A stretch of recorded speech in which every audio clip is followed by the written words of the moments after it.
السلام عليكم. للأسف إخواني اليوم نسينا الولاعة، وفي طريقة أحب أوريكم إياها، اللي هي عبارة عن علاقة ملابس مطلوب وعود عادي من أي شجر. نروح نلف 10 لفات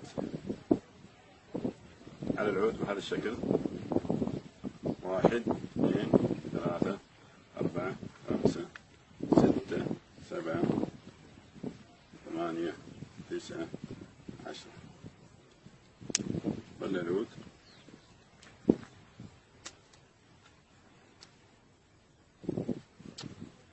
يكون عندنا حلقات بهذا الشكل. بعدين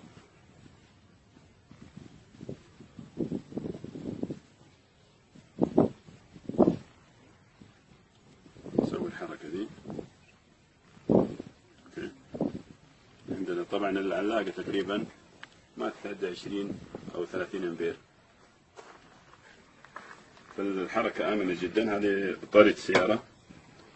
بسم الله، كن حذر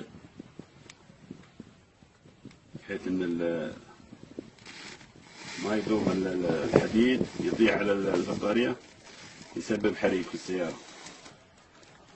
إذا صار لونها أحمر بهذا الشكل، طبعا هو آمن على اليدين، ما في حرارة نهائيا.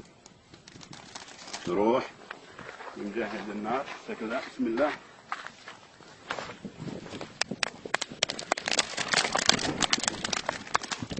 هذه النتيجة، ولا تنسونا من الدعاء. أخوكم أحمد الزهراني.